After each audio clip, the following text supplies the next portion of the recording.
Hey, what's up, guys? Hope the banquet is going well. Apologize for not Skyping this event live, like some of the coaches had talked about. I have to go teach some new employees how to make chicken sandwiches back at the restaurant because they're a bunch of rookies. Just want to say congrats on a great season. Girls, we won, which is a huge accomplishment considering the competition we had. The guys' side, we got second, which was a huge step up from last year, where we didn't even come home with a trophy. And apart from just what happened in the pool, we accomplished a lot of intangible goals as well. We restored a lot of confidence in ourselves as a team. We restored a lot of prestige to the team, which the Westminster team is used to having. And we developed a lot of team spirit, which was really cool to see throughout the season. We also set a precedent for future teams to follow and set a legacy for them to uphold and improve upon, which is it's huge in the history of a team to have example of what it takes to accomplish such huge goals as winning state championships. And now you've set the tracks down for the people following after you. Seniors, want to talk to you guys for a second. Congratulations on terrific season, terrific careers, whether that's in high school or club team or whatever. Y'all led this team through both your example in the pool, winning races, stepping up on relays, and also by your attitude. Y'all were always ready to win. You're always confident in yourselves, and that showed to the rest of the team. It gave them something to look up to. And whether you're on the pool deck only on Mondays for practice or whether you were there every day, you guys defined what the Westminster Wildcats were this year. And their underclassmen will be hard-pressed to replace that leadership next year. And whether you're swimming or not in college, your journey in life has just begun. And the next 4 years are some of the most important in your entire life, but they're also some of the most memorable.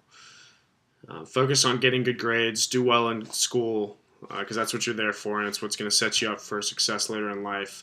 But don't be entirely consumed by your studies or your athletics if you're swimming in college. Don't spend all your time in the library. Get out and meet some new people, make some new experiences, enjoy the college life to a certain extent, because the real world's going to come quickly, and you're not going to get a chance to do a lot of those things again. And a lot of the friends that you're going to meet in college are going to be ones that you keep for the rest of your life. For those of you that are swimming in college, the same sort of rule applies. Work hard, but don't be consumed by your swimming. It's fun to be part of a college athletics team. You get a lot of cool stuff. You get cool recognition. You get, the chance to say that, I'm on the swim team here at school. A lot of people are going to think that's cool. But I've seen too many talented swimmers burn out because they made swimming their entire world. And they just focused on it so much that when they didn't achieve even the smallest goal, it really struck a blow to their confidence. So just keep your head down, trust your coaches, and make it fun. You got to find a way to make it fun, because in the end, swimming is a sport. And it's going to be tough to be thinking about how fun swimming is when you're doing 16,400 IMs, long course from a push, best average. But it is a sport, and you obviously want to win, because you wouldn't be going to swim in college if you weren't competitive. You want to win, but please, please, please, please don't let it consume you. Underclassmen, you guys are now entrusted with the mantle of Westminster swimming, which is it's a huge thing to be entrusted with, and it's a legacy that's 57 years in the making, and it's not something to be taken lightly. Older swimmers are always watching to see how the Westminster team is doing. I was getting texts during state and metro just to see how you guys were doing, people checking up on results, seeing what our chances were for state, things like that. Once you're a part of the Westminster team, something you're connected with for the rest of your life. And that's something you just can't take lightly. And the season is so short. I want to go ahead and talk about next year a little bit, because the season's over and it's fun to celebrate, fun to take a little time to enjoy the victories, hand out a few awards, but it's time to start thinking a little bit about next season, like I said, after state. And the season's so short that there's not a whole lot of time to waste. And as a team, and the new captains, you especially need to take charge of this, and this shouldn't be, um,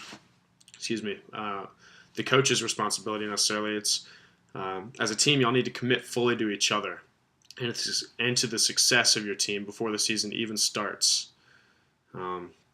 As young men and women, the responsibility lies with no one but yourself, and that includes at a minimum making sure you're at practice on time. And that means early. That means if practice starts at 4:30, you're there at 4:15, stretching, warming up, getting your mind right for practice. And I can openly admit that I'm a little bit hypocritical as a coach. I harassed my coaches incessantly until they were absolutely tired of me. And I found every reason under the sun to get out of practice and get out of yardage, especially in high school. I couldn't get away with it as much in college. So I know all the tricks and I know all the excuses. And I can openly admit that I always say the reason I didn't get Alan Joel's 100 freestyle record is because I botched my last turn, which is true. But there were other reasons that I didn't break that record, and those were year-long training issues that I had with myself. I wasn't working as hard as I should have, and I don't want to see anybody experience that sort of regret that I wish that I'd put in more effort. Work as hard as you can, and I think Frankie Marsden, who now runs the State Meet, is probably the only one that had the patience to put up with a lot of my antics because, Lord knows I pissed off Jane and Pete from time to time. And I don't know if you guys know this, but this isn't exactly Rob, Jane, and Pete's first time around the block either. If you have to miss practice, take a second and think about how your excuse is going to make you look to the rest of your team and to your coaches. The excuse is that you have an ailing grandparent and you have to rush out of state to be with family. Your team is going to understand that. They're going to wish you the best. No one's going to hold that against you at all because that's something you wouldn't wish on your worst enemy. But if your excuse is that you're unorganized with your time, so you have to study for a test, or that you have to decorate your Christmas tree, or that you felt a little fatigued at school today, take a second and wonder how you would feel if you had to get in the pool and knock out $7,000 while your teammate was at home with the sniffles. Newsflash, swimming is a hard sport, and you will feel tired and you will feel sore for most of the season. And swimming is the only sport that doesn't have cuts during the winter season. But if you want to be a part of a varsity athletic team, then you need to act like you are a varsity athlete. And for goodness sake, don't plan to get your wisdom teeth out 3 weeks before Metros, Lily Nunley. Excuse me, sorry. And get in the weight room this offseason and put on some muscle. Go find a club team to swim with if you aren't doing another sport. Learn about nutrition and how to turn your body into a finely tuned racing machine. There's so many things you can do to get ready even before the season starts. But all joking aside, you guys put in a tremendous amount of work this season, and it showed off. Whether the majority of your time was with us at Westminster, or my man Jason Turcotte out at Dynamo, or those noobs down at Swim Atlanta, or any other club, you came together as a team when it counted, and it showed the state of Georgia that this is just the beginning of a new era for Westminster swimming. The Metro meet in particular was an incredible experience for the coaches as well as you guys. Whether it was watching Will Kibler put his head down, will himself to the wall, and what would have been his last swim, or Miller Leeson, Matt Gaddiosi, Philip Stith sneaking into the state meet by hundredths of a second, or watching Hurricane Stafford wash everybody else into the gutter, or Derek Cox not getting disqualified in the 200 IM, or the counters for the 500 freestyle, finally figuring out how to count to 20. The fact that the noise was so loud from the members of the team that weren't even swimming in finals that I'm pretty sure Pete could have hopped into the pool and won a few races. And at the state meet, what it felt like to stand on the podium next to your teammates and have both teams come home with a trophy, whereas last year it was only one team. Let those be the memories you take with you, and let those be the memories that drive you into next year. You won't remember the practices where we swam you so hard that you wanted to throttle me. Looking at you, Taylor Penn. You'll only remember how good it felt to achieve your goals. And it's the greatest thing about swimming is that the sport rewards the hardest workers. You can be born with potential, but it takes a lot of work to turn that potential into success. On a side note, Sam Beatles, Derek Cox, Gabe, don't think you have it in you to break my 400 freestyle record. It's just not going to happen. You might get close, but let's be honest here. It's just not going to happen. So you can just go ahead and put that silly notion right out of your head.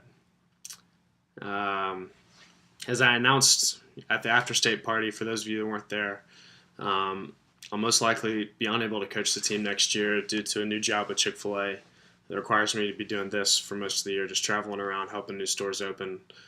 So I just wanted to thank each and every one of you for making this season so memorable for me. I not only got to learn a lot about you guys, but also a lot about myself. And I hope for nothing but success for each of you, whether it's academically or athletically, and look forward to seeing how the team builds upon this year and next year. If you ever want to reach me, whether it's for advice or tips with swimming, or just to harass me from time to time, my email address is greenr17@gmail.com. That's greenr17@gmail.com. And I'll be sure to stop in whenever I'm back in town and give you guys a good, tough set. Hope the rest of the banquet goes swimmingly. And I'll hopefully see you guys down at the old chicken restaurant when I get back in March. So, signing off from San Diego. See you guys later.